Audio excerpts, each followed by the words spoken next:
All right, so this is a presentation on positioning papers for publication. The original work I did in this area focused on positioning theory papers for publication, but I think many of the concepts apply to empirical papers as well.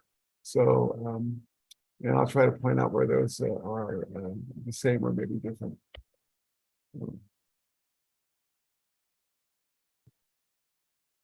All right, so I'd like you to think about publishing papers in top management journals as a lot like joining a conversation. The metaphor I'd like you to think about is that you've been invited to reception. There are 200 people or so at the reception, and you enter the room late, and the room is crowded with people, and it's very loud. This is cacophony. This is kind of like your first experience in the Academy management meetings. It's very big, it's very loud, it's very hard to know what's going on. But you arrive and it's late, and you look around and you see, after a few minutes of observation, that the entire room is organized in a series of small groups. And these groups are talking intensely among themselves. Periodically, people will change groups, but the groups themselves are actually, the structure is actually quite stable. And so what you decide to do is you just sort of start walking around different groups. You choose them somewhat randomly since you have no idea what they're talking about, and you listen. And if you listen to one set of conversations taking place, they kind of not interesting to you. It's kind of boring. So you go to another one, and then you go to another one until you find something that you find interesting. Then you pause a little longer and you listen even more intently. And what you do when you listen, what you discover is that what's going on inside these groups is what the anthropologists call story trading. Story trading occurs when one person in a group will share some story, and then another person will share a related story that builds on the first story, but pushes in some ways, and then another person will tell another story, and on and on. They sort of add on to each other so that there becomes a sort of path of a narrative arc that exists in the group. I, for example, grew up in Northern California, and I used to hike in the Sierra Nevada mountains a lot as a young man. And because of that, I have lots of stories about bears, not grizzly bears, they're dangerous. Brown bears are sort of nice, sort of like very large dogs, very large dogs, but nevertheless. And I have about 4 bear stories that if I ever associate in a group of individuals who are sharing stories about encounters with bears, I have these 4 stories in my pocket, and I can just bring out one of these stories as appropriate. And I have a good story, I have a better story, and I have the best story. And I don't start with the best story, I usually start with a good story. Anyway, that's all part of adding to the conversation. And the trick on this is, as you are in these conversations, timing your story that you add is really important. So if you tell your story too late, that is, if the narrative arc has already passed where your story was, then people just ignore you because you're too late. We already talked about that. Okay. If on the other hand you contribute your story too early, it's a different problem. People are just confused. Now they may ultimately get to where you need to be, but that jump is too big. So this is a Goldilocks problem. You want to choose a story that's just right. I said I grew up in California, so it's a requirement as a young man in California to be a surfer. So I did surf many years ago. The thing about surfing on waves in California was that positioning on the wave is everything. If you are too far ahead of the wave, there's no energy and you just sit there. But if you're behind the wave, there's no energy, you sit there. The key is to be just in front of the wave. And that's the kind of story you want to be contributing. And when you contribute to the story, you want to be clear what it is about your story that adds to the conversation. So armed with this understanding of the narrative arc and the conversation is taking place in this group that you find interesting for some reason, what do? Well, you introduce yourself, because if you don't, it's just rude. And then you say something that makes it clear you've been listening, and then you share your story. And if all goes well, you've contributed the story and the narrative arc continues for some time. And it's great. Well, um, that's what it's like to position a paper for publication. There have been, there are conversations that are going on in whatever your area of expertise is in the field of management. There have been conversations that have been going on for a long time, sometimes over 100 years. And these conversations each have their own narrative arc. And when you first arrive as a brand new doctoral student at the Academy of Management or some other very large meeting, you're late. You're late.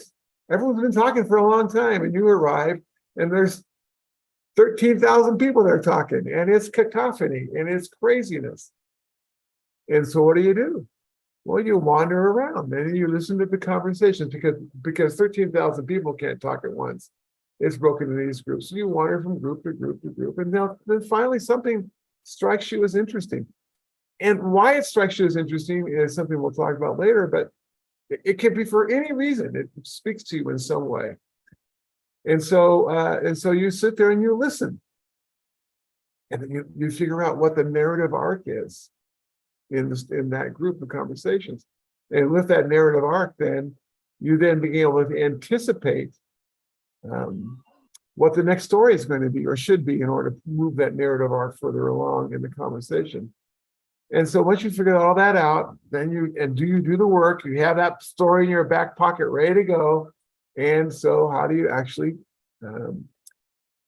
contribute to that narrative arc? And the answer is you introduce yourself, because not doing so is rude. You make it clear you've been listening. And then since you've identified what the next story in that narrative arc needs to be, then you share your story. If you've done everything right, you're not too early or too late, you actually contribute to the conversation in a powerful way. That's the metaphor that I think works reasonably well for describing how we position ourselves, how we position our work in the theory. I'll talk about the problem of developing a new conversation later. This is about how do you join a current conversation. And by the way, just to get totally practical, when you write a paper, you have to do all these things: introduce yourself, make it clear you've been listening, identify the next story to be added to the conversation, and explain why that story is important, all in 1.5 page manuscript pages. That's the introduction of the paper. So I'm going to use as a running example of this simple framework I'm going to present to you a paper I wrote. It was published in AMR called Positioning Theory Papers for Publication. I thought it's a good one because I not only talk about the framework in the paper, I try to use the framework in the paper very, very precisely. I'll also use a couple other examples later on as well. So I'm going to be extremely practical here and focus on really the craft of writing. Later on, we can talk about the more artistic task of figuring out what questions to ask. But my experience is, as you use this simple framework for writing introductions, it will also help you clarify what your contribution to the conversations that are going on might be. So going back to the analogy, you have to start by introducing yourself. And so the way that happens in introduction is in the first sentence. And the first sentence tells the reader, this is the conversation I want to join. Now, the first reader you're talking about, the first critical reader you're talking about, are the editors and reviewers at the journal that you submit to. So you're communicating, you're in direct communication with these individuals. And you want them to, you don't want them to be surprised about what it is, what conversation you're joining. So in my paper, by the way, I learned a long time ago that the importance of a sentence in a paper is inversely related to its location in the paper. The most important sentence in the entire paper is the first sentence, because that's what draws the reader into the paper and makes them interested in doing what you're doing. I have a classic example of this. This is a great quote. This is from a book author, but the idea applies to papers as well. When I'm starting a book, I compose in bed before I go to sleep. I will lie there in the dark and think. I'll try to write a paragraph, an opening paragraph, and over a period of weeks and months and even years, I'll word it and reword it until I'm happy with what I've got. If I can get the first paragraph right, I'll know I can do the book. Because of this, I think my first sentences stick with me. They were a doorway I went through to write a novel. That's by Stephen King, who's a reasonably successful novelist. I have this experience. It is not uncommon for me. It happens multiple times a month when I'm working on an idea or a paper, trying to understand how to figure it out, how to figure out an argument or how to position a paper. But I will go to bed and it still will be in my mind. And I will be thinking about what's the right words to be able to communicate this. And it's not unusual for me, and my wife can testify to this, for me to get up in the middle of the night and crank away writing a page or so because I think I have just exactly the right words. The great irony is that usually it's pretty good. Even though it's sometimes done at 2 a.m, it reflects the sort of this cumulative thought process. So writing the first sentence is actually extremely important. Now, the first sentence in this particular paper, remember, you're just trying to tell the audience what it is, what conversation you want to join. And this is the first sentence. There is continuing interest in how to write and publish theory papers in top management journals. What's this paper about? It's about how to write and publish theory papers in top management journals. It's simple and it's straightforward, and that's what I want. I don't want a very long sentence. I don't want a sentence with lots of subclauses and colons and on and on. I don't even want a lot of citations. You only want a small number of citations, and you want it to be the most seminal piece in this entire area, or maybe a recent review. In this case, this is a book that tries to help people understand how to publish papers in management journals. And so, published in 2016, there's a new edition came out since then. But that's the point is, you want to make it absolutely clear that this is the conversation I want to join. So many authors think that the right way to write a paper is as if it's a mystery novel, where you want to hide the sort of the bottom line of the paper until the very end. Then surprise, see, no, that's not the way it works. You're joining a conversation, and you want to engage that conversation early on and let people know what you're talking about. Okay, the rest of the first paragraph. This is what you have to accomplish in the rest of the first paragraph. I have been listening to this conversation, and these are its main elements. This first paragraph, you are demonstrating the reader that you are worthy of reading. What you've written is worthy of his or her time to read the paper. And what you have to demonstrate is you've been listening. Okay? And so here is the rest of the first paragraph in this paper. We've called the first sentence is, there is continuing interest in how to write and publish theory papers in top management journals. Some authors have focused on how the content of theory papers affects their publication. Are they creative and interesting, with well-defined constructs, clear boundary conditions, and provocative implications? Others have focused on how these theories are presented in a paper. Is the paper written clearly? Is its macrostructure logical? And is its style consistent with a particular journal? Finally, yet other authors have focused on the processes that theorists use to develop influential theories. Taken as a whole, this work, whether focused on content, presentation, or process, has generated important insights into writing and publishing theory papers in top management journals. All this paragraph says is, the rest of this paragraph says, I've read all your stuff, people. And it falls into these 3 big categories. This is not a literature review, because I'm not talking about the categories in detail. Later on, I could use the structure that's in this paragraph as my literature review. But this is just to indicate, yeah, I am totally with you. I got it. I know what you've done, and I'm supportive of, and I understand how this fits with my central question. So this is not the same as a list of published papers. It is instead a list of the three or so major conclusions from the prior literature taken as a whole. So published literature reviews tend to be a little bit more in depth. This is going to be just the cream of the top. This is going to say, this is what we know. These are the big conclusions of the prior literature. Okay. So the next, and this is going to sound, this is very micro, I'll be the first to admit it, is the first word of the next paragraph, which is the second paragraph, which is the word however, or some other attention-filled word. Doesn't have to be, but because this second paragraph is going to say, you know what topic I am talking about.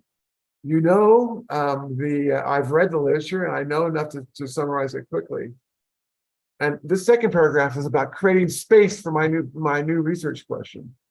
And so I have to create a bit of attention here. And often the word however works. It's not a requirement by any such imagination, but it's a reasonable way to often. I usually try to start with however, and sometimes I change off that word. In this case, I actually do, however, use the word however. Then the rest of the second paragraph is about demonstrating that this next topic in this conversation, the one that you're going to contribute, because you understand what everything said and you understand what the next story needs to be, what that next topic is and why it's important. Okay. So here's the example from that paper I'm referring to. However, I promised I'd use the word however, many of these insights remain somewhat abstract and difficult to implement. In reality, they're all difficult, very, very abstract. They're things like, to be a really good, have really good theory paper, you need to have, it needs to be very creative. Well, how are you creative? Can't help you with that. I mean, they're not that practical. So anyway, many of these insights remain somewhat abstract and difficult to implement. It is clear that a theory must be creative and interesting, but it's less clear how to develop such a theory. The theory must also be presented in a clear and understandable way. Well, so often what is clear and understandable to an author may turn out to be opaque and incomprehensible to at least some readers. And while some commonalities in the process of developing influential theories have been identified, there are almost as many ways to develop influential theories as there are influential theories themselves. The results provide prospective theorists little guidance in identifying processes likely to work for them. Thus, while informative about theory writing in principle, most of the prior work remains difficult to apply when writing actual papers. So I've created space here for my central purpose of this little essay, which is I'm going to tell you I'm going to give you a real practical guide for how to write introductions. Boom. It's not going to be abstract and difficult to implement. It's going to be pretty straightforward, at least in structure. So the purpose of the second paragraph then is to explain why a particular story should be added to the narrative arc, why it's important to the conversation. And there are hundreds of reasons to write a paper that you could use in that second paragraph. For example, it could be the empirical implications of prior theory haven't been fully examined, and you've figured out some important implications of the theory that you want to deal with. The boundary conditions of prior theory may not have been fully specified. The effects of relaxing assumptions haven't been fully examined. Sometimes you're able to take one theory and show how it's related to another theory and implications. So, and this is just suggestive. There are lots of reasons. But let me show you the three reasons that are absolutely clear that are not good enough reasons to write a paper. The first one is because it's never been written before. There are, of course, millions of papers that have never been written before. So the fact that no one has done this work doesn't mean that this paper should be published. Okay. This is ironic. At least 10%, maybe 15% of the papers I received when I was the associate editor, when I was the senior editor, editor-in-chief, get the language right here, Barney. Editor-in-chief of the Academy Management Review, at least 15% of the papers said the main reason I'm doing this paper is no one's done it before. Sorry, that's a red flag to me that says, yeah, that's not a very good reason. Go. The second reason, this applies to empirical research, obviously, unacceptable reason to write a paper is because I have the data to do so. It's not about the data. It's about what the data say. It's about its implications. And so you say, I have a unique data set that lets me write a paper that's never been written before. And by the way, I would bet half the AMJ papers, or at least a third, sort of start this way. And that's just not a good reason. There's millions of unpublished papers, unwritten papers. Most of them shouldn't be written because they're not interesting. And simply having not been written and having the data doesn't make an interesting paper per se. The last one's a little more subtle because I'm going to argue later on that it's very important that the paper is interesting to you as the author. In fact, it has to be more than interesting. You have to be passionate about the idea. You have to sort of have a personal relationship. You have to be in love with this idea. But your affect towards that idea has no impact on me as a reader. So if you say the reason I write this paper is because it's really important for me to do so, I'm happy for you, but that is not compelling for me. Okay, you have to explain to me why I should be passionate about that idea, not that you're passionate about that idea. Okay. I find, by the way,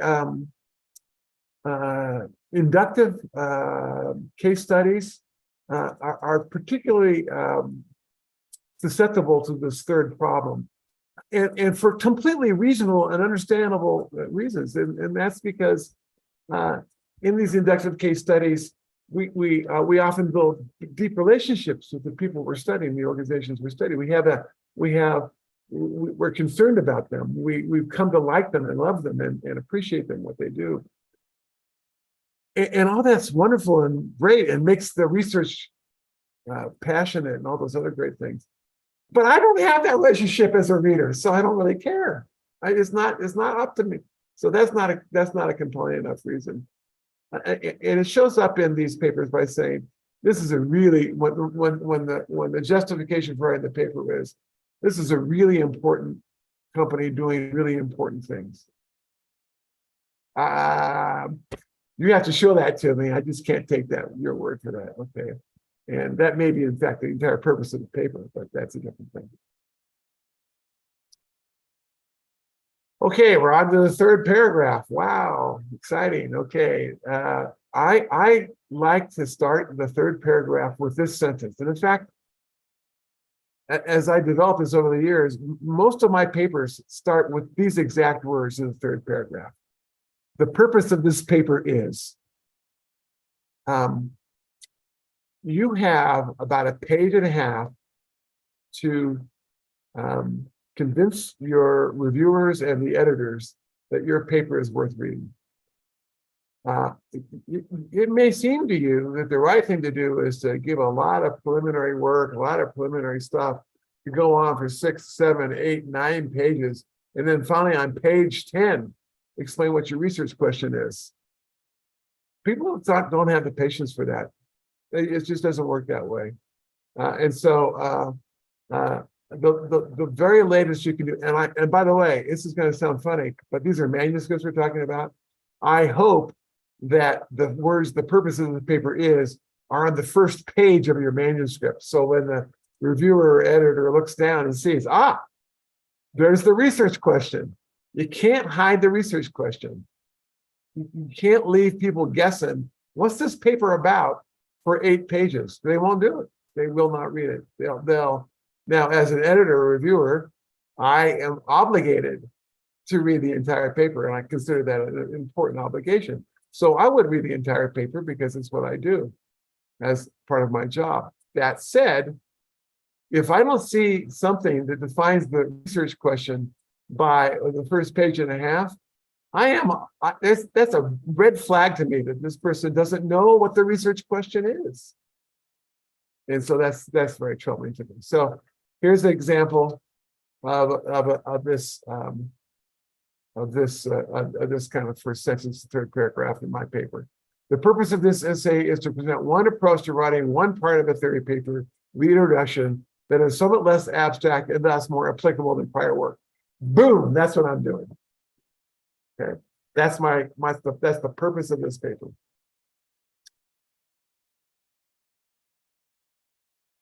Now, you may be thinking, but Professor Barney, you don't understand. My paper addresses multiple critical purposes among multiple dimensions. And it's complex, and I don't want to summarize the purpose of my paper into a single one sentence. The purpose of my paper is boom.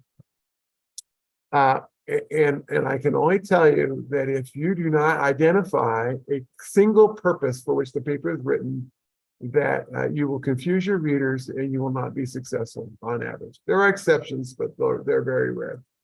I call this the Curly principle. Now, this is going to show my age, but many years ago, there was a movie called City Slickers. And it was a movie where some neurotic New Yorkers came out to the West in the United States and went to a dude ranch. A dude ranch is where people get to pretend they're cowboys. And in this particular dude ranch, they actually herded cattle like they used to do in the Old West. And so it's totally a sort of a fantasy camp kind of thing. Anyway, the main cowboy in this operation is a guy named Curly. And Curly is an old guy. He's got leather skin. He's wizened gray hair. It's just a classic. The guy who played it actually won the Academy Award for Best Supporting Actor. Anyway, and his name was Curly. I don't know why, because his hair wasn't curly or anything, but his name was Curly. And one of the New York cowboys, one of the pretend cowboys, was riding next to Curly. And he was so impressed by his gravitas, his focus, he knew what he's about. And the guy says, Curly, yeah, you're amazing. You have got your act together. That is absolutely wonderful what you do. Curly, what is the purpose of life?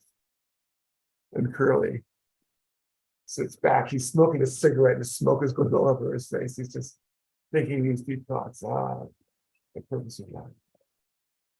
The purpose of life. It says the purpose of life is one thing, and it's your job to figure out what that is. I think that's, by the way, probably true. But aside from the purpose of life, the metaphor is, the purpose of your paper. It's one thing, and it's your job to figure out what that is. Now, later on, in the discussion section, you can raise other issues that are important in your paper, but the core of the paper argument has to be about one thing, and it's your job to figure out what that is. Okay? You can't let the reviewers figure out what that is, or the editor figure out what that is. You can't let anyone figure. You have to be passionate about the central purpose of the paper. But it can only be one thing. When I see a paper that has a list of 8 purposes, I see someone who hasn't figured out why their paper is important. Okay. So what's the rest of the third paragraph? Well, we're going to preview critical conclusions or findings, preview some unusual sample or method, preview the structure of the paper, all that sort of stuff. Pretty routine stuff. You're basically going to answer the question that you just posed. So if your question is, why is this phenomenon the way it is? And you're going to answer that in one sentence in the next thing. You're not going to hide the ball. You're going to tell people, here's my question, and here's the answer. And if you've done your second paragraph well, which demonstrates that this question is central to the development of this conversation, then people say, wow, I know why that's an important question, and that is such a cool answer. I got to read this paper. Now you just won, okay? So this is what I do here. Recall that the first sentence is, the purpose of this essay is to present one approach to writing one part of a theory paper, the introduction, that is somewhat less abstract and thus more applicable than a prior work. This approach is not an algorithm for writing introductions. Its application still takes creativity, a commitment to clarity, and enormous work. Nevertheless, its application can help authors accomplish one of the most important tasks in writing a theory paper, positioning a paper in a way that makes its contribution to theory clear to readers. Okay? That promises a lot, right? And frankly, it does, but that's what that paper is about, okay?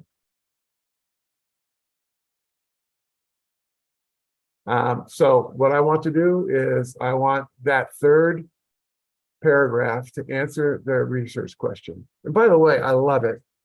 If someone says, here's my critical, the purpose of this paper is to answer this question. The answer to this question is no or yes. If you can be that precise, then it really intrigues me. Or this turns out to be true, but only in very special circumstances. Excellent first or third paragraph. So some authors feel like they're compelled to add a list of contributions of the paper. And I know some editors actually insist on this. I think that's unfortunate because to me, if you've done the first 3 paragraphs correctly, then the contribution of the paper is obvious. You define what it means, what the contribution was in paragraph 2, and you provide this contribution in paragraph 3. So I'm not really high on a list of contributions. So that might be, but some editors do. So folks, don't jump. But in that case, don't if they insist on it, don't generate a list of 12 contributions or 8. It just confuses the reader. You're telling the reader, here are the things I do before you've done them. It's just confusing. So I focus as much as you can on the central purpose of the paper as you defined it. And then, now, of course, your paper has other implications besides just this answering one question. Absolutely. All in favor of that. It happens all the time. Where does that go? That's the purpose of the discussion section. All those other implications, and there you maybe have 4 or 5 implications that are not the core question of the paper, but are nevertheless important parts of the paper. Great opportunity to lay those out. You get a paragraph for each one of those. Awesome. You don't get that luxury in the first 1.5 pages of the manuscript. Okay. So here's the framework. First sentence, this is the conversation I want to join. The rest of the first paragraph, I've been listening to this conversation. These are its main elements. First word in the second paragraph, however, rest of the second paragraph, this is the next topic in this conversation. And this is why I think this topic is important. First sentence of the third paragraph, the purpose of this paper is, and the rest of the third paragraph, preview critical conclusion, findings, preview unusual sample, unusual method, preview the structure of the paper. Okay. Pretty straightforward. And I will say, some of you are probably saying, oh, come on, Professor Barney, this is simple. It's not easy. I will write. Oh, well, I have it. As soon as I'm done with this meeting, I have another meeting with an author group, and we're on our 12th introduction. We position this particular paper is very, very tricky, and we haven't found it yet. I think we're making progress, but it's very, very difficult to do that. Okay, and I want you to do all of this, in 1.5 manuscript pages, not typeset pages, manuscript pages. The classic line from about focus in writing is from Blaise Pascal. If I had more time, I would have written a shorter letter. If you have more time, write a shorter introduction. This is the rule that I apply to myself. I write the first draft, I set it aside for a while, then I go back and I shorten it by 20%. Then I set it aside for a while, and then I shorten it by 20% again. And then I'm getting close to the right length of the paper. Okay. If that allows you to take that first 1.5 pages and making it as short and focused as possible.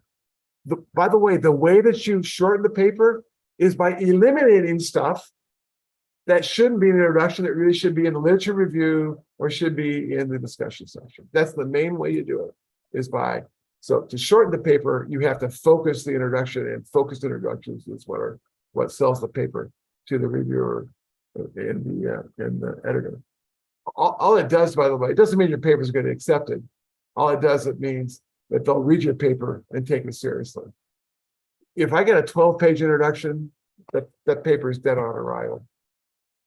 But I got a 1.5 page, okay, I at least will read it in more detail. So here's some common errors in writing introductions. These are, there's a lot of experienced authors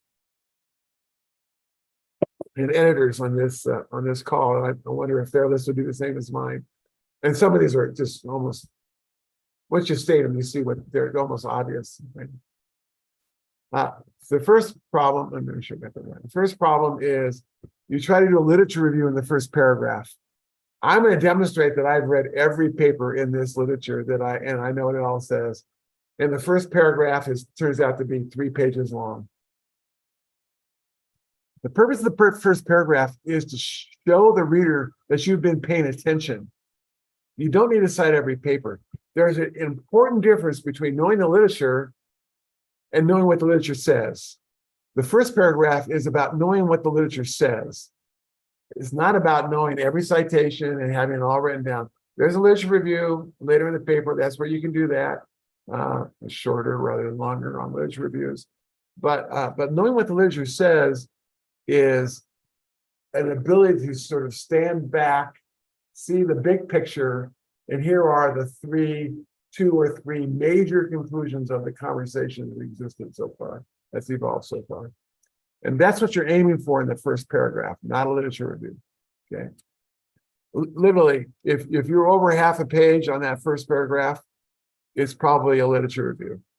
And by the way, it will be a lousy literature review because it's only half a page. So you want to be a half a page that describes the big findings, not the detail, not the paper by paper stuff. The second big problem you have is the mistake people make is they try to summarize the entire theory that they're presenting in their paper in a second paragraph. This is an easy problem to fall into. Here's the trick. You're not trying to summarize the theory. You're trying to explain why the question you're asking, you're about to pose, the question you're asking is important. And that's not the same thing as summarizing the entire theory. Let's put it this way. If you could truly summarize the entire theory in one paragraph, then you don't got much of a theory. I mean, there's not much really going on there. So I don't mean that to be a jab at AMJ, but okay. The third problem is that the third paragraph has a list of research questions. Now, I've told you that the statement should be the purpose of this paper is, and that you should only ask one research question. There is one exception to this rule. It turns out that sometimes in order to answer question B, you first have to answer question A.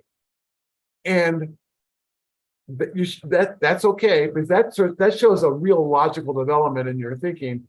And so that when you write that sentence, that first sentence, you could say something like, after addressing question A, the purpose of this paper is to address question B. That would be okay. But don't give me 4 of those. I'll give you 2, but no more than 2. Okay. And as I said earlier, all the other implications of the paper, and hopefully there are a whole bunch of them, both theoretical and empirical. You talked about those in the discussion section. You want to do that because you want to establish an intellectual property right around those secondary questions, so that sometime in the future, when someone else writes a paper that addresses those questions in your discussion section, they have to cite you and have to cite your argument. That's a way for you to continue to be part of the conversation that you want to be part of. Okay, third paragraph, descriptions of methods or data. Okay. Even for empirical papers, I don't care what your method is, unless the paper is about contributing to method. that's fine. But if the paper is about trying to add to a substantive conversation, not a methodological conversation, then the fact that you use ordinary least squares or two-stage least squares or clustering analysis or anything, it just doesn't matter to me. Also, the data is a means to an end. It's not the end in of itself. The data is important because it lets us understand a theoretically important question. And so, I'm actually very strict rule of this. You get one sentence in the third paragraph on data and methods. With one sentence. We use two-stage least squares with a unique data set to examine this question. Right.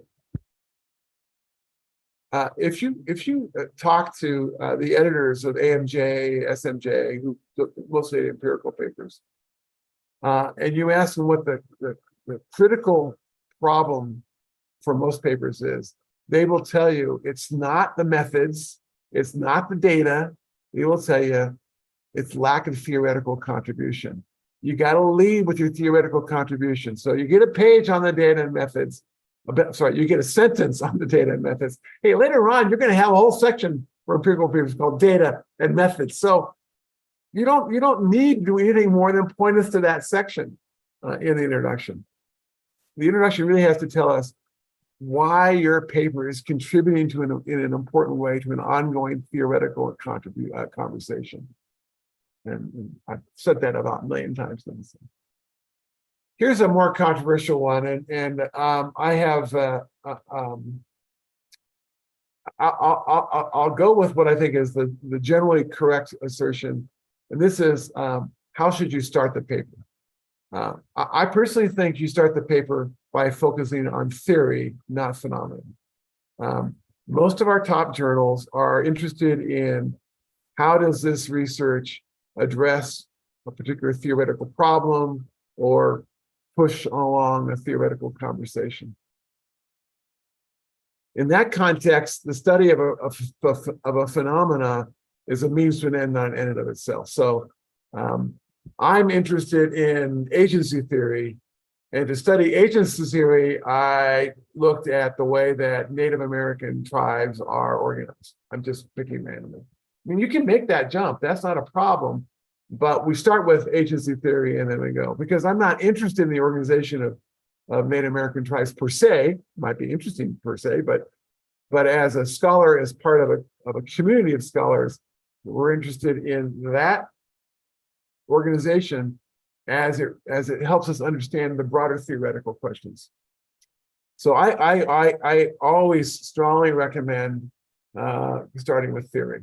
Now, where I get pushback from this is some people who write inductive case studies. And I understand that, because an inductive case study, the theory sort of comes at the end rather than the beginning. But even here, I have a colleague who does this, and so to say that we've had debates about this over the years is an understatement.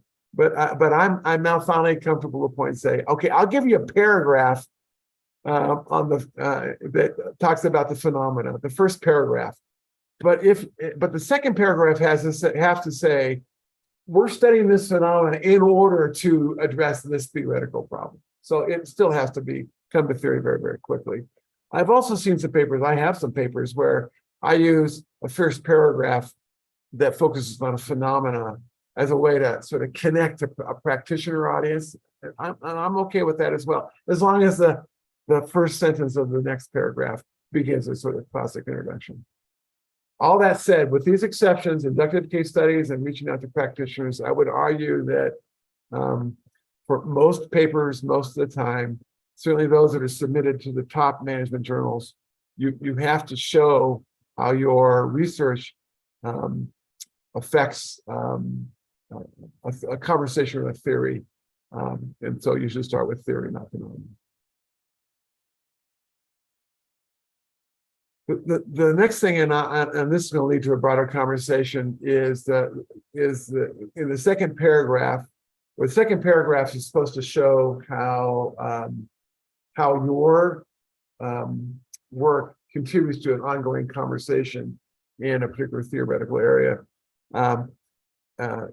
there are second paragraphs who basically say at their core, all previous work in this area is stupid.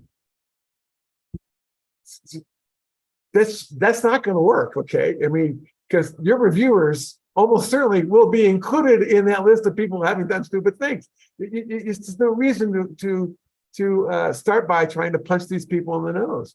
So even if you have a very, very radically new way of theorizing, then it still needs to be placed in the context, in a respectful, professional context of prior work. And when I was younger, I mean, I was some of my friends here will be shocked to hear this, I suppose. But I was deeply obnoxious. You're not shocked at all. I mean, I would say everything that's been written about this is wrong. I'm the only one who's got to figure it out. I mean, that's seriously. And fortunately, I had colleagues who slapped me upside the head and got me out of that happen quickly. So even if you have a very radical point of view, you still have to put that view in the context of received theory. And sometimes here's what we've been going on, and everything's wrong that you've read so far, and I'm going to tell you the truth. And that doesn't work. And then last but not least, going over 1.5 pages in the introduction. I want you to know I absolutely hold this standard to myself. I just got a draft of an introduction to a new paper that I'm going to be talking about with my co-authors in a few minutes. And the first thing I did was see that it's the introduction they wrote is 2 pages long, just slightly over 2 pages long, manuscript pages. And so I looked at it and I said, we'll take this out, this out, this out, focus this, come out of a sentence. It's not even hard to get a page and a half. I think they might actually make it 2 pages so I feel like I'm engaged in writing the introduction and get it down to 1.5 pages. Because it won't be hard to make that happen. But 1.5 pages is all you get. Now you say, well, my ideas are too big for 1.5 pages.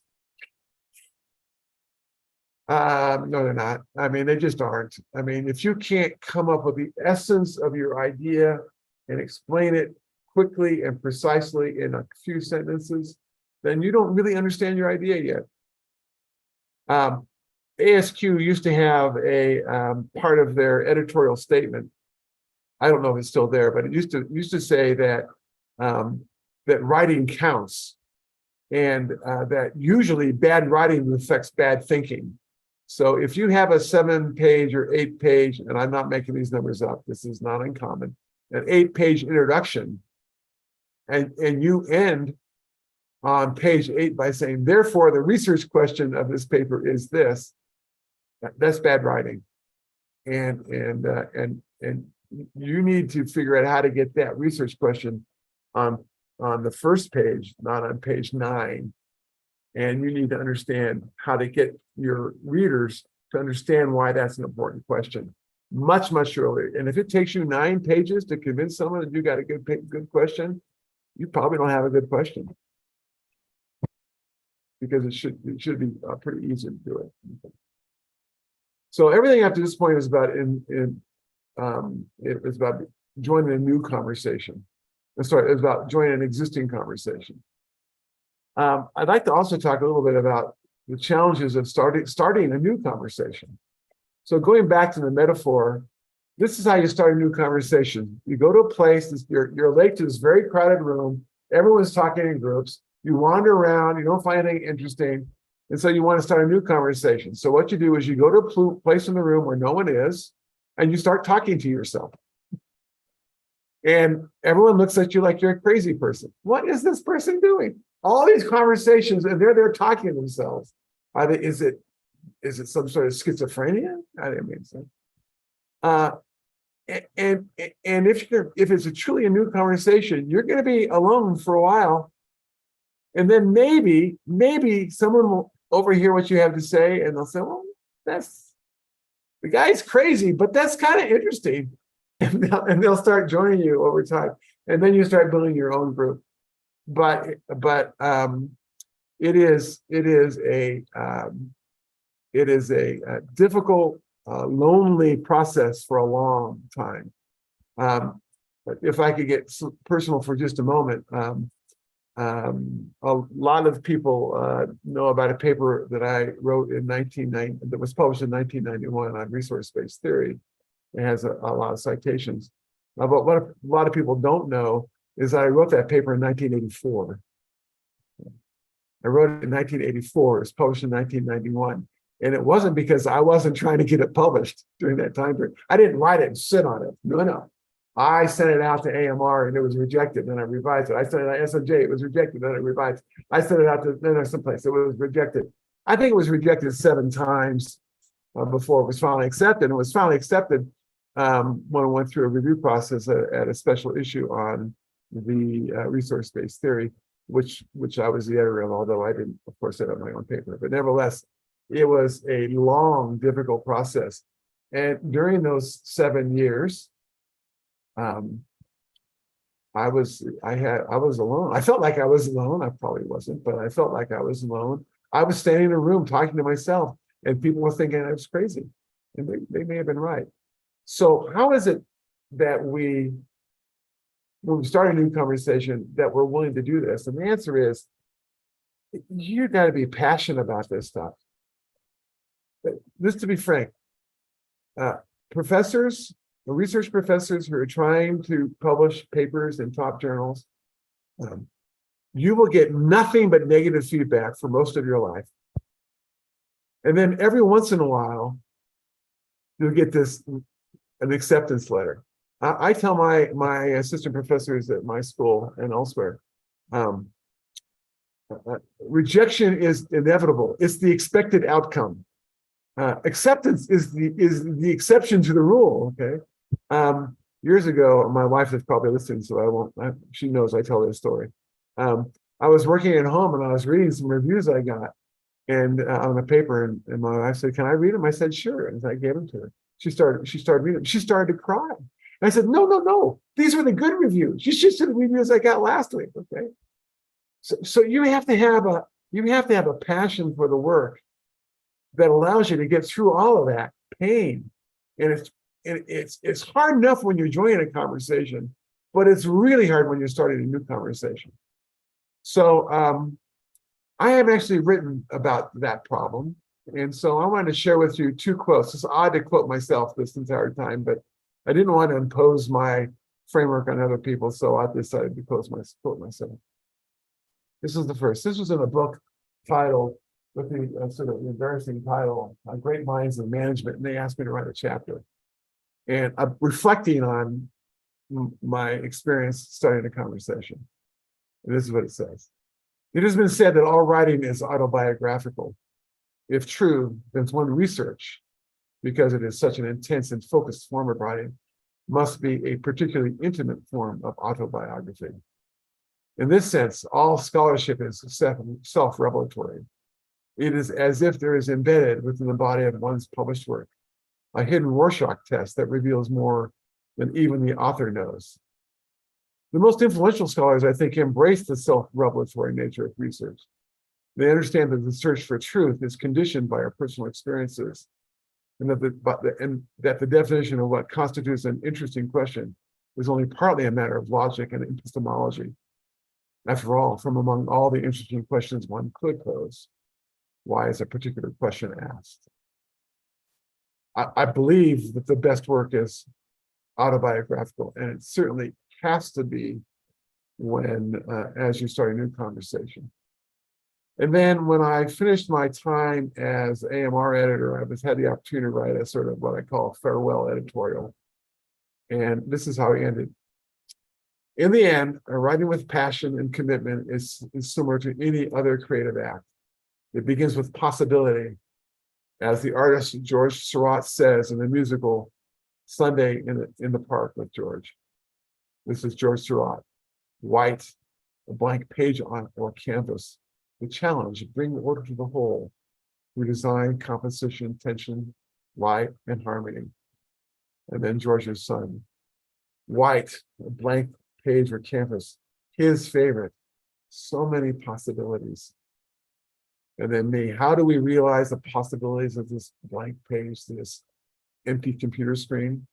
And then for the musical, This is Surat's lover. And this is my counsel to you. Anything you do, let it come from you, then it will be new and give us more to see. That's how you start a new conversation. Okay, questions? I'll take answers as well.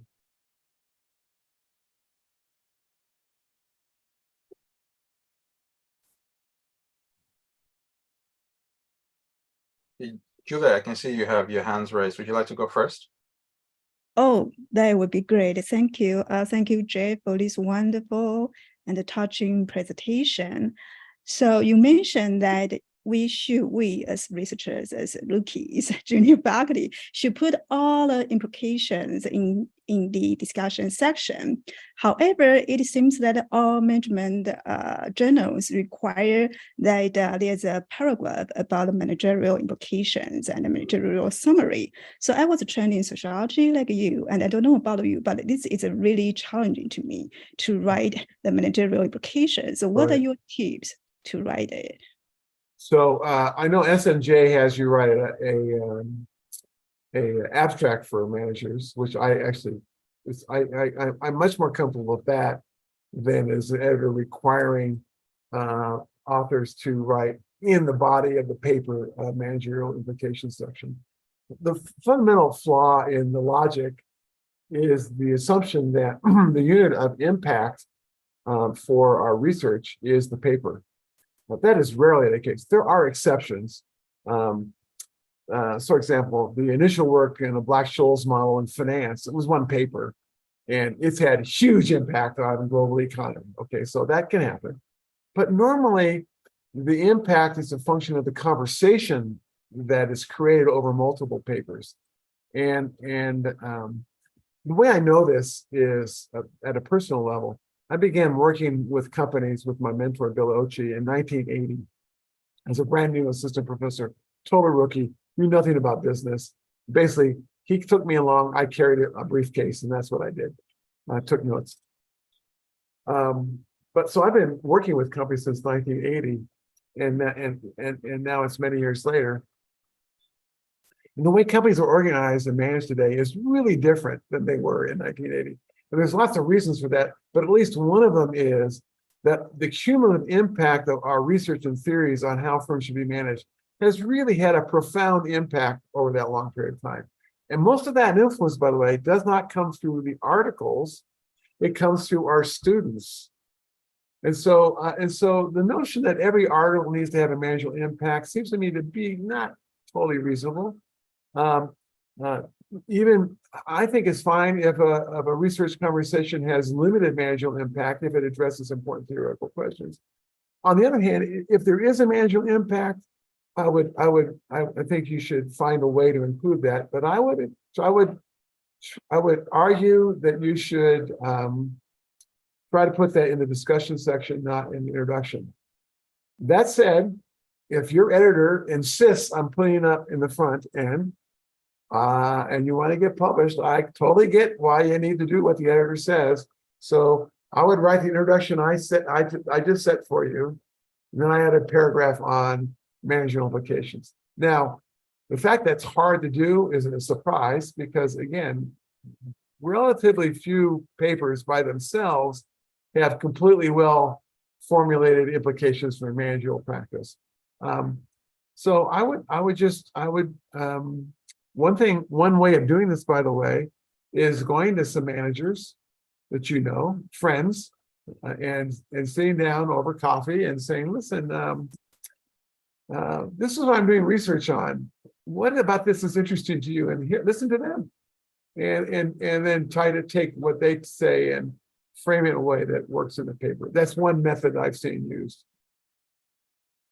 Thank you so much. I like your answer a lot. It's very practical. Thank you, your presentation. I'm always practical. This is the most practical thing I ever do, except for my consulting work, but academically, this is my most practical that I do. Got lots of questions. I don't even go say, somebody else go.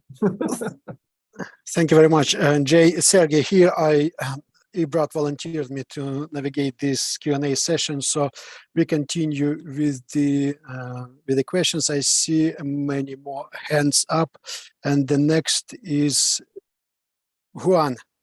Juan Du, can you please unmute yourself, and if you can switch your video on, that would be also helpful. It's always nice to talk to a person, answer Yes. questions face to face. Hello. Hi, Hi. Dr. Hi, Dr. Barney.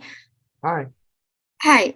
I'm sorry that my camera is not working. that's okay. I'm sorry about that. No problem. So thank you so much for great insights into how to write an introduction, and I also studied your paper on AMR, and it's very helpful. And I'm recently working on a project about shared leadership, meaning that the leadership responsibilities are shared by multiple team members rather than a single person. Mhm. And I studied quite many empirical papers and as well as the theory papers. And I'm wondering, at the beginning of the introduction, should we explain how important the topic is, such as how important the shared leadership is? Because I see scholars, sometimes they spend a lot of efforts. I mean, even just a single paragraph, like the first paragraph, to explain the importance of the topic. So I'm not really sure whether or not should we explain the importance of the phenomenon you're trying to study, and also how detailed should it be? Just a few sentences, or just even a single paragraph, and whether or not that depends on how familiar the audience is. If the audience is very familiar with the topic, for example, the turnover, everyone knows it's important, so probably we should spend less effort on explaining the importance of this topic. If they don't really know much about this topic, probably we should write talk more about it. Okay, so that's a great, the question about the audience is good. My assumption is that this is an academic paper and that the audience will be other academics. And so I'm assuming that not only do they know the literature, but that if you submit it to a high quality journal, that they will have already contributed to the literature that you're trying to contribute to. That's my assumption. I would not start by in the first paragraph talking about shared leadership. I would try to, and I don't know if this works substantively, you know the leadership literature better than I, but I would start with something like the literature on leadership, effective leadership, is vast. And then I would identify 2 or 3, which I think is true, by the way. Then I would identify 2 or 3 sort of the main themes in that vast leadership. Is it about personality? Is it about context? Is it about whatever? And cite just the sum of articles. It's one short paragraph, okay? If we were together, I would actually type this up to show you how I would do it. And then I would start the second paragraph by saying, however, most of this research looks at leadership as if it is conducted by a single individual at a single point in time. There is a new concept, a new phenomena called shared leadership that has received less attention. Then my next line is, what is shared leadership? And then why is shared leadership important? We don't know if it's the same as regular leadership, individual level leadership, or is it a new thing? The purpose of this paper is examine the conditions under which shared leadership enhances organizational performance. Boom. Yeah, thank you. That's very helpful. So I feel like rather than directly dive into the shared leadership, I could probably start from the basic, what are the different perspectives? Yeah, but recall, but I don't want a literature review here. I want, all you have to say is some people focus on the personality of leaders, charismatic, the big 5 kinds of thing. Mhm. Some talk about the contextual nature of leadership. Some talk about different leadership roles. Just one cite per those sentences, with some little cites, and then say, however, this is what we bring to the table. It's shared leadership. That's a new thing. Yes. Yeah, that makes sense. Thank you. It's very helpful. No problem. When I do this in seminars, when I present this, I literally ask for a volunteer and say, tell me about your paper. Okay, let's read the introduction, and then we rewrite the introduction. I do a doctoral seminar like that it's fun because people keep me informed when the papers get published. That's kind of fun. So.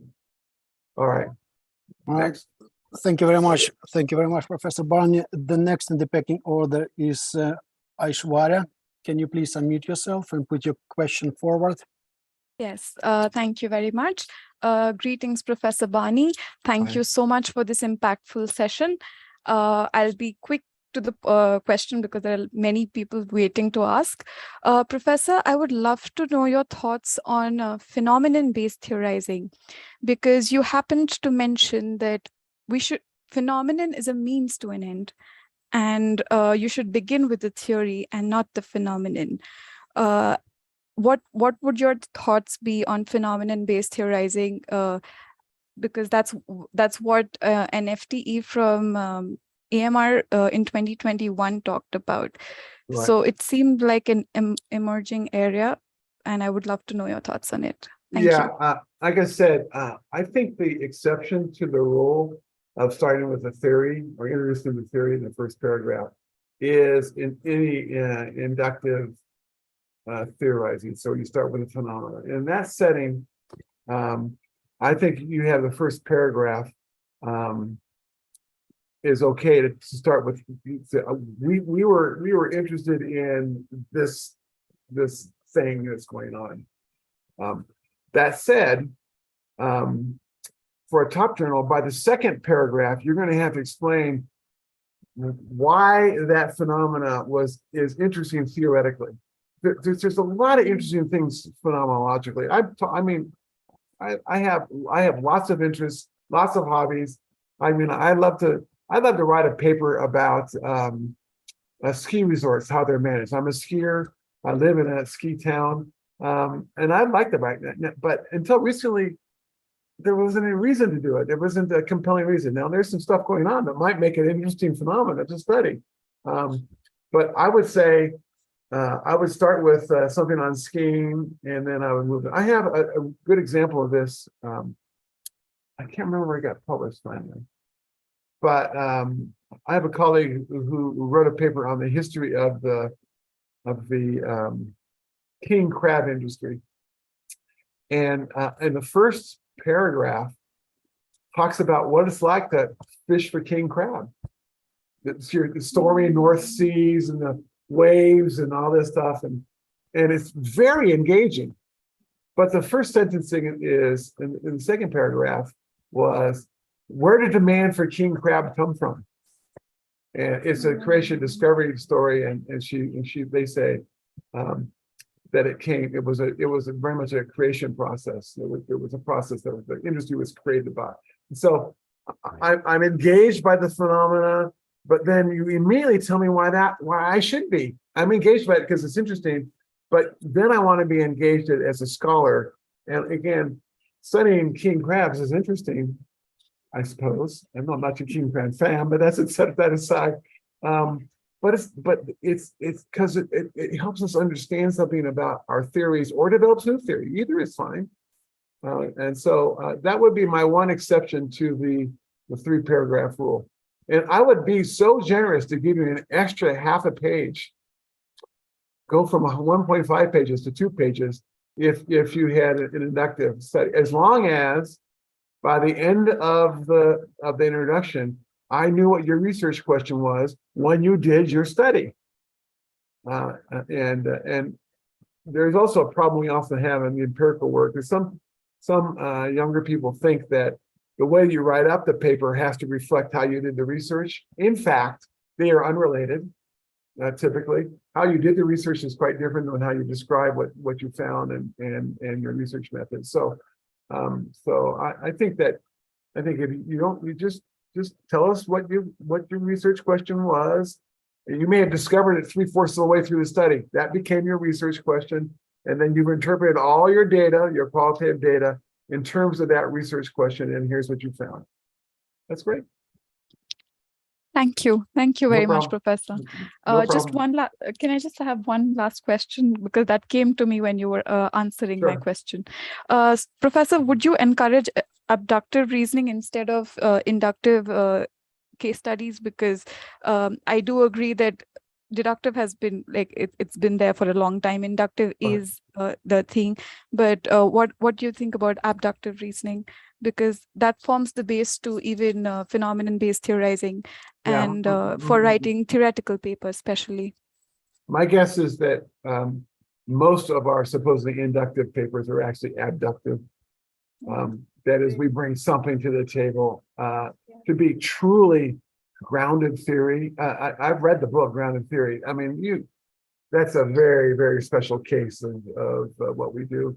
And so there may be examples. I'm not saying it's impossible, but most of it's abductive. I may have a book coming out in August on how to change an organizational culture. Now it's written for managers, but it's clearly abductive. We came into this with some ideas. We interviewed a lot of people. Our ideas got changed and modified, but nevertheless, it wasn't purely inductive, and it certainly was not deductive because the theory wasn't there to do it, but it was abductive. And I think that's where most of this stuff is. Thank you. Thank you very much, Professor. Thank you. No problem. No problem. All right, thank you very much. Great discussion, great question. We need to move forward. We have only about 15 minutes of Professor Barney's time agreed, so we should be snapping our questions. And the next is Mohammed. Mohammed, can you please unmute yourself and put your question forward? Thank you so much for the presentation. Truly enjoyed it. So I have a very quick question regarding the conversation. So I heard this many, many times, but I still find it a little bit puzzling on how actually to find the right conversation about the process. I know it's not usually straightforward, but how long does it often take? Is it easy? Is it difficult? Do you change course during the research process?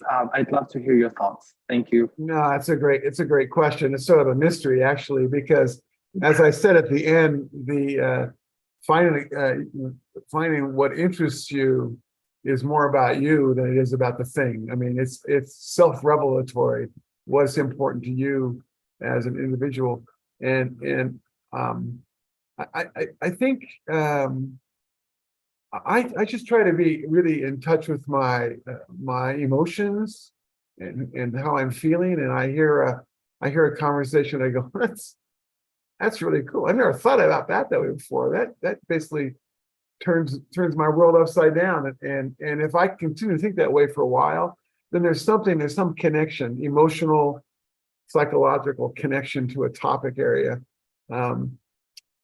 I will, so I don't, it's not much of an answer. I know that because, some people, let me tell you a story. I talked to this doctoral student years and years ago. I don't remember his name or anything else, but I said, what are you interested in research? And he described to me his passion for research. And he was deeply impassioned about this idea. I said, oh, that sounds like a great dissertation. He says, no, that's not my dissertation. I'm doing something my chair wants me to do because he thinks that he has a better shot at getting a job. And I thought to myself, but did not say because it would have been rude. I thought to myself, that's a tragedy. That's a tragedy. This is a guy who has found his passion. And Mohammed, you said it's not easy to find. He's found his passion, and his chair won't let him explore his passion. Crazy, terrible. Now, the thing that passion is both a strength and a weakness. It's a strength because it motivates to do the work that we want to do, but it's a weakness because very quickly we get to a world where we can't imagine that anyone would not be as passionate about this idea as I am, right? You should be. People don't necessarily care about the same things you care about because they are different people. So the task is to discover what you're passionate about, and then find ways to increase that passion in other people as well. And that's more about logical persuasion and empirical implications and those kinds of things than it is just talking loudly, which seems to be the mode most of the time these days. But finding your own passion is about finding yourself. I know that just got very philosophical, very kind of, but I think that's actually true. You don't need one passion for your entire career. But if you have three, you probably don't really have any. So it turns out to be pretty slow. I wish I could say more, but ultimately it's about autobiography, not anything else.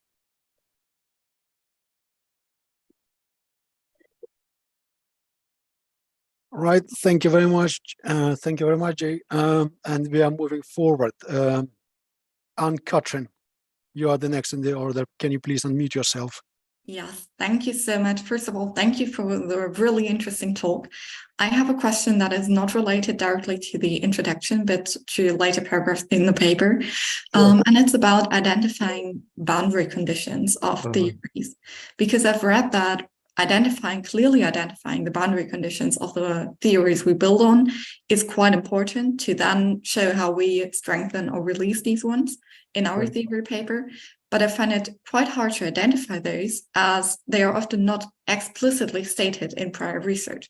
I mean, there are exceptions where they are explicitly stated, but it's not like every paper begins with, these are the boundary conditions I build on, and this is the theory. So I wondered how to make it easier to find those and to identify the boundary conditions. Well, that's a great question. It's super. And I think actually some real important theoretical contributions have been made simply by identifying boundary conditions. I'll give you an example. In work in entrepreneurship, has taken for granted that where entrepreneurs operate, there are well-defined property rights. And the theory is you engage in entrepreneurship, that it generates profits that you appropriately some of those. And so for that to be true, there have to be well-defined property rights. But that's an unstated assumption in almost all of the work. And it really becomes obvious when you start doing work in countries where they don't have well-defined property rights, or they're in the process of becoming well-defined. And in those kinds of situations, our theory doesn't work very well. It just doesn't work. And so, while it's hard, but on the other hand, for all those sections, all those parts of the world where property rights are in place, it's just taken as unstated assumptions. So that's what they usually are, is unstated assumptions. So, for example, almost no paper starts by saying building on bounded rationality. Bounded rationality is kind of an unstated boundary condition, and because we know no one is perfectly rational, and so some of them are okay to leave unstated because they've got to the point where they become sort of given.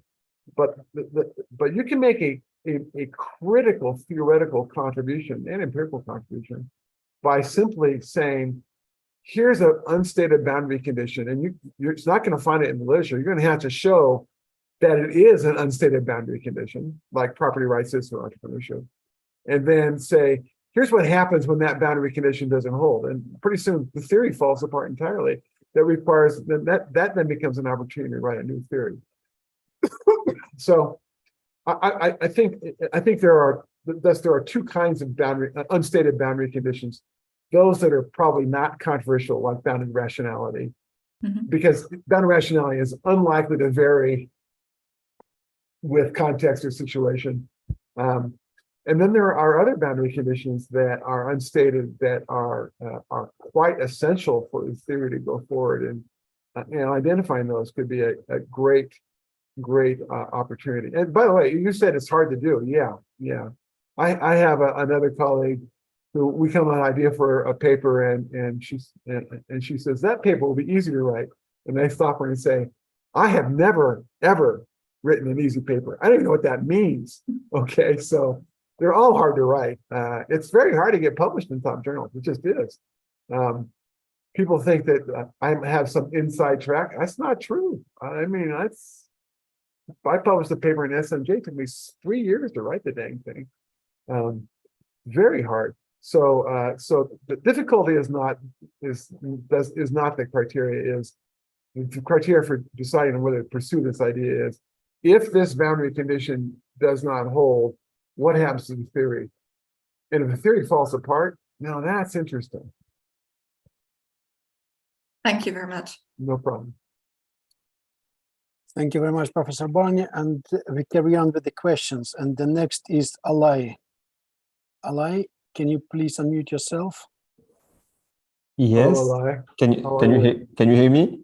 Yes, we can, Yeah. please. Okay, perfect. First and foremost, I would like to thank Dr. Barney for his valuable presentations and insights. My question, straightforward, is actually, sir, when we join a scholarly conversation as a continuity, and we want actually to come up with an extension or a refinement of an already existing theories, but those newly added constructs that we want to supplement the theory with, if they are not backed up with many papers, like only few scholars mention them, is it still valid to use them in the theory refinement, or we should either strongly back them or overlook them? Thank you. No, it's great question. I actually, my answer will surprise you, I suspect, which is that I actually try to never introduce new terms into the theory paper. I try to. So I wrote a paper on trustworthiness many years ago, and there are about 175,000 definitions of the word trust. That's just crazy, right? And I just chose one of them, and that was widely cited, and said I'm gonna stick with it. So I don't try to introduce new terms. I try to do theorizing with the given term. Now that's not always possible, but it usually is possible. And the reason I do that is writing a paper, theory or empirical paper, is it takes the following form. I actually try to write my papers backwards. I start with, what conclusion do I want to come to that will bother my colleagues to no end? I want to really cause them theoretical problems or empirical problems. I want to start where I end, and so I want to be controversial, and then I want to go, what's the bare minimum I need to get to that point, and I back up each step. And my first step is, what are the concepts I can take from the current literature to begin the process of? And so what I see it is I'm taking a person by the hand and carefully and systematically walking them through my logical process.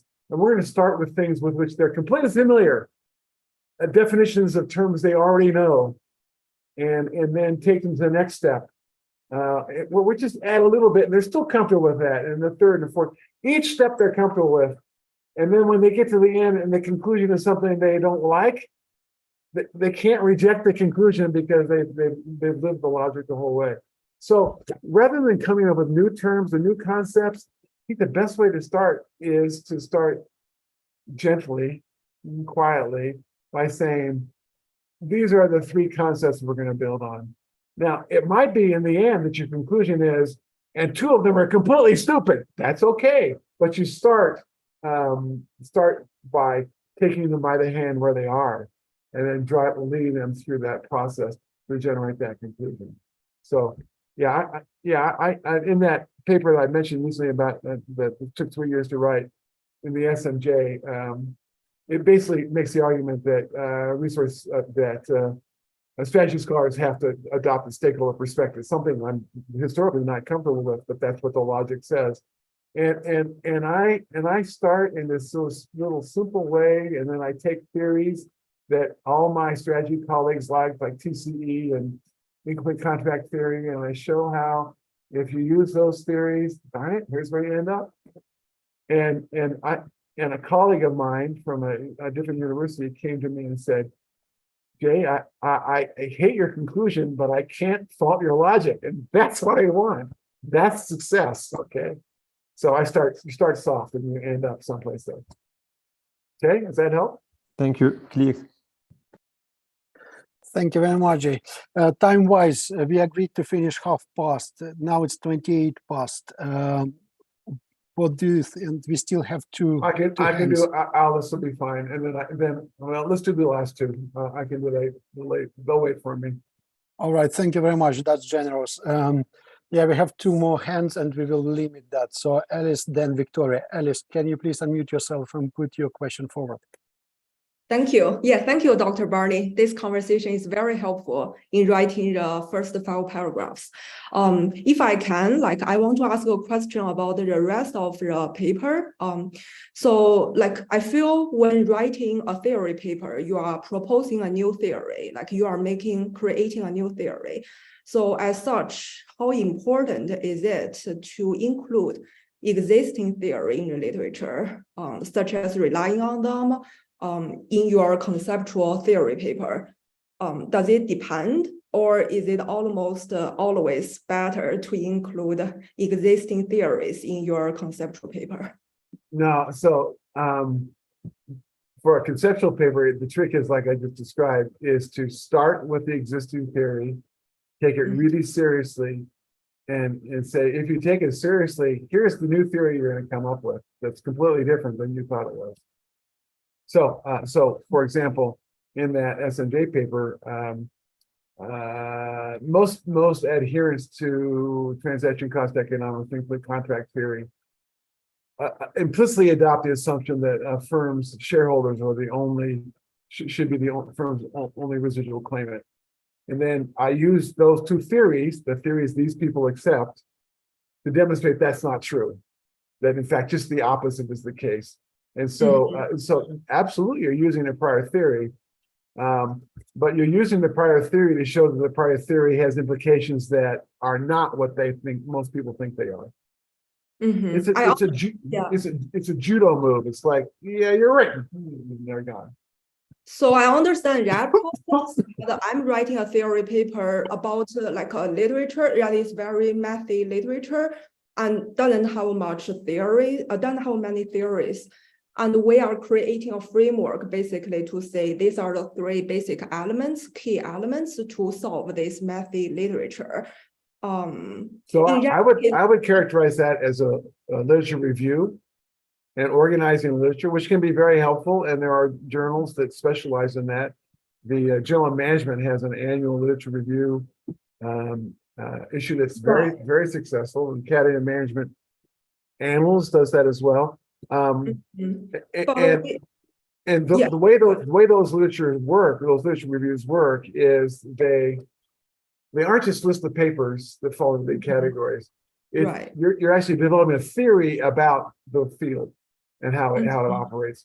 And that theory should not only describe, a good literature review doesn't describe what's in the paper, what's in the literature. It describes what's missing from the literature. Right. And literature reviews spend way too much time listing papers, which, by the way, is a trivial exercise with the bibliographic reference materials we have online now. So just listing papers is a total waste of time. That just tells me what has been written. The only thing that's important about literature reviews is what hasn't been written and why that omitted topic is important. And so when you talk about organizing the framework, you organize the framework because you want to find there's a cell in your organizing framework that is basically empty. And this is where future research needs to focus on this topic, and here's why. So that's the way you do what you're trying to do. Yeah, but all right. You're not there yet. If you have a literature that's a mess, it's all over the place. Right. Bringing structure and order to that literature can be extremely important. But so that can be a contribution. But just organizing the literature without also identifying a path forward in the literature, it will make it very hard for it to be published in one of those top journals. We are going to identify a path forward because the current the literature we are analyzing is pretty messy. There's very hard way to measure the construct. Right. So we are basically proposing these 3 elements. These 3 elements can identify the phenomenon and therefore should be measured based on these 3 things. And the different combinations of these 3 things can predict various outcomes. So so kind of feel more like a theory paper to me. Yeah, it is a theory paper. Cool. So in that case, you still think we should rely on some some theories in the literature, or I mean, like even just in the broader literature, like a adjacent. So am I writing this introduction? I start by saying, there is a ton of research. I won't say a ton of research. There's a great deal of research on this topic. However, there's little consensus about what the fundamental dimensions of this topic are. Then I would cite reasons why that was the case. That's the first paragraph.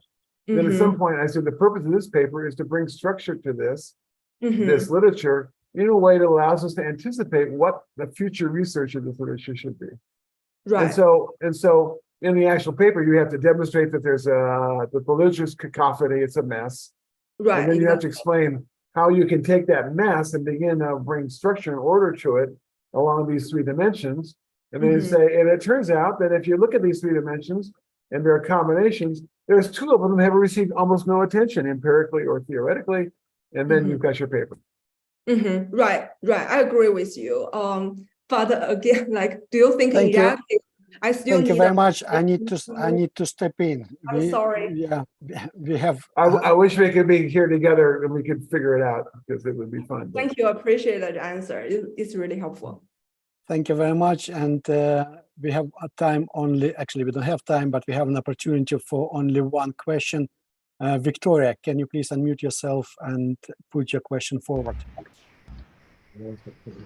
Thank you, professors. Thank you, Professor Barney, for this insightful session. My question is on the theoretical contribution that you mentioned that needs to appear by the end of the introduction section. Yes. And my question is, what if we have a clear methodological contribution? Shouldn't we place it at the end of the introduction as well, or not? So if the paper is if the core message of the paper is a methodological contribution, then the paper should be about the methodological contribution. That should be reflected in the title. You know, how we use, fuzzy set theory using fuzzy set theory to analyze qualitative data or something. I mean, I'm just choosing one that I just become familiar with recently. That if the paper is about methodology, then the paper should be about methodology. And by the way, when you write a paper about methodology, the structure is exactly the same. First sentence, there's a lot of interest in different methodologies for studying qualitative data.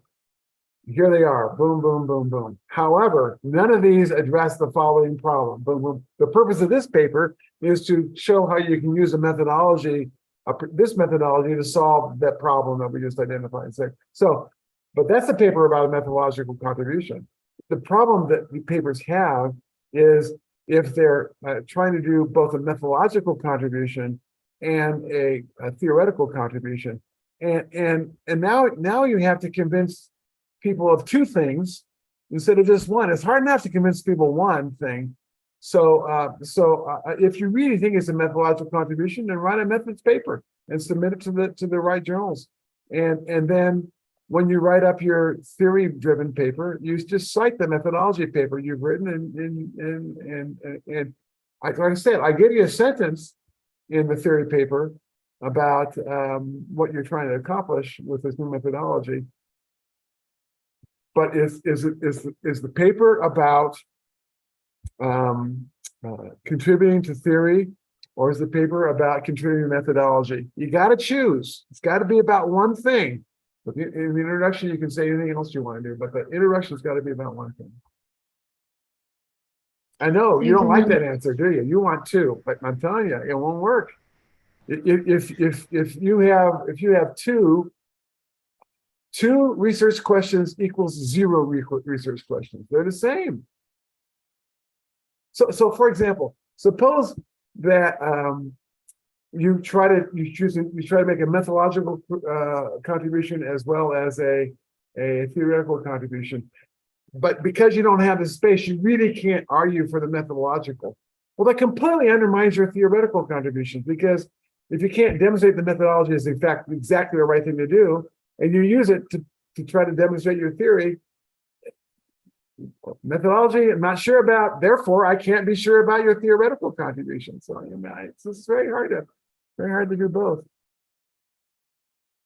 But 2 papers is better than 1, so don't worry about it. It's a good thing to do.